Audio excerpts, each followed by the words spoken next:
السلام علیکم ورحمۃ اللہ وبرکاتہ۔ نحمده ونصلی علی رسولہ الکریم، اما بعد، فقد قال اللہ تبارک وتعالی فی القرآن المجید والفرقان الحمید، فاعوذ باللہ من الشیطان الرجیم، بسم اللہ الرحمن الرحیم، وَأَطِیعُوا اللَّهَ وَالرَّسُولَ لَعَلَّکُمْ تُرْحَمُونَ۔ صدق اللہ العظیم۔ محترم صدر جلسہ، مشفق اساتذہ اکرام، معزز سامعین اعظام، عزیز دوستوں اور ساتھیوں، آج کی میری تقریر کا عنوان ہے مومن فقط احکام الہی کا ہے پابند۔ اس عنوان پر بغیر کسی تمہید کے مختصر طور پر روشنی ڈالنا چاہتا ہوں۔ امید ہے کہ آپ حضرات ہماتن متوجہ ہو کر اور بغور سماعت فرما کر میرا حوصلہ بڑھائیں گے۔ محترم سامعین اعظام، دو چیزیں الگ الگ ہیں جن کو سمجھنا ضروری ہے۔ ایک کا نام ہے مقدر، دوسری کا توفیق۔ انسان کو قسمت و مقدر سے ملتی ہے اور نیکی و خیر کی توفیق تڑپ و فکر سے ملتی ہے۔ یہ بھی ایک حقیقت ہے کہ انسان اس دنیا میں شریعت کے احکام کا پابند ہے، مقدر کا نہیں۔ دراصل انسان کو اس دنیا سے اعمال کا ذخیرہ لے جانا ہے، قسمت کا دفتر نہیں۔ حشر کے میدان میں انسان کے اعمال کا حساب ہوگا، قسمت و مقدر کا نہیں۔ قسمت و مقدر کا کھیل بس اس خاکی تن سے یعنی جان و روح نکلنے تک ہے۔ اس بات کو ہم اس طرح بھی سمجھ سکتے ہیں کہ جب تک سانس ہے تب تک آس ہے، جب تک آس ہے تب تک مقدر ہے، اور جب تک مقدر ہے تب تک انسان کے ساتھ نفس و شیطان لگے ہوئے ہیں۔ سانس ختم، آس ختم، آس ختم، مقدر ختم، اور جب مقدر ختم تو نفس و شیطان کا قصہ بھی ختم۔ موت کے بعد قبر میں، حشر میں، جنت میں، جہنم میں کسی مقام پر بھی قسمت و مقدر کا تذکرہ نہیں ہوگا، اور نہ ہی کوئی انسان تقدیر و نصیب کا رونا روئے گا۔ میدان حشر میں ہو، پل صراط ہو، حوض کوثر ہو، میزان عمل ہو، جنت ہو یا جہنم، ہر جگہ ہر مقام پر بندے کے اعمال دیکھے جائیں گے۔ اب فیصلہ مقدر و نصیب سے نہیں بلکہ اعمال اور فضل خداوندی سے ہوگا۔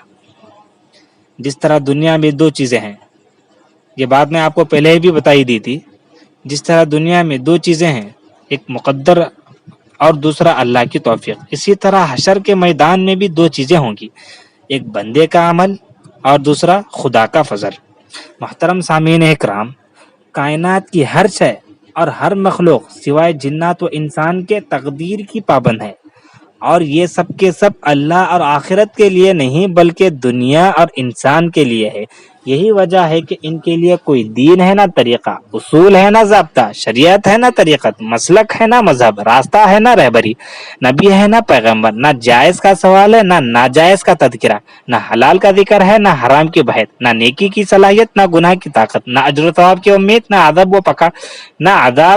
عذاب و پکڑ کا اندیشہ، نہ کسی قسم کی سزا نہ کسی قسم کی جزا۔ بس رات ختم اور بات ختم کی طرح زندگی ختم اور ان کا معاملہ ختم۔ لیکن انسان نہ تو دنیا کے لیے ہے اور نہ ہی کسی ہستی کے لیے، بلکہ انسان صرف اور صرف آخرت کے لیے اور اللہ کے لیے ہے۔ محترم سامعین اعظام، آخر میں خلاصے کے طور پر چند باتیں عرض کر کر اپنی بات ختم کرتا ہوں۔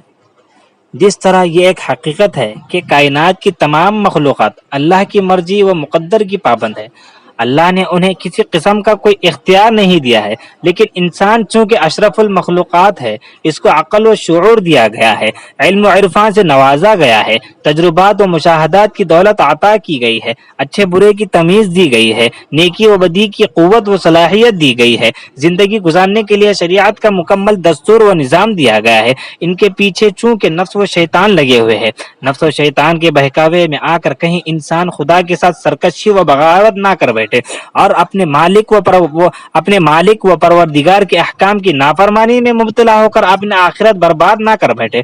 اس لیے رحیم و کریم رب العالمین نے ہر زمانے میں نبیوں اور رسولوں اور پیغمبروں کو یکے بعد دیگرے بھیج کر انسانوں کی رشد و ہدایت کا سامان کیا، رہبری و رہنمائی کا انتظام کیا۔ اللہ کے آخری نبی ہمارے پیارے رسول اللہ صلی اللہ علیہ وسلم اپنی امت کو خدا کا یہی پیغام پہنچاتے رہے اور یہی بتاتے رہے کہ لوگو، تم دنیا کے لیے نہیں بلکہ آخرت کے لیے ہو۔ تم مخلوق کے لیے نہیں بلکہ خالق کے لیے ہو. تم زندگی گزارنے کے لیے نہیں بلکہ آخرت بنانے کے لیے دی گئی ہے. تمہیں زندگی گزارنے کے لیے نہیں بلکہ آخرت بنانے کے لیے دی گئی ہے. اور یہ کہ انسان مقدر کا نہیں بلکہ احکام الہی کا پابند ہے. اگر تم دنیا میں اللہ کی مانو گے اور اس کے احکامات کی پابندی کرو گے تو تمہیں آخرت کی زندگی میں آزادی ملے گی اور اللہ تمہاری پابندی سے خوش ہو کر تمہیں اپنی پکڑ اور عذاب سے نجات دے کر جنت عطا کرے گا. اسی کو علامہ اقبال رحمۃ اللہ علیہ نے کیا خوب کہا: تقدیر کے پابند جمادات و نباتات، تقدیر کے پابند جمادات و نباتات، مومن فقط احکام الہی کا ہے پابند.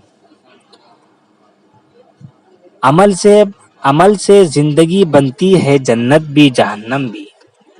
عمل سے زندگی بنتی ہے جنت بھی جہنم بھی. یہ خاکی اپنی فطرت میں ہے، نہ نوری ہے نہ ناری ہے. تو اب بہرحال اللہ تعالیٰ سے دعا ہے کہ اللہ تعالیٰ ہم تمام مسلمانوں کو اس کے احکام پر چلنے کی توفیق عطا فرمائے اور اس کے حکم کی تابع داری کرنے کی توفیق عطا فرمائے. آمین. وآخر دعوانا ان الحمد للہ رب العالمین. السلام علیکم ورحمۃ اللہ وبرکاتہ.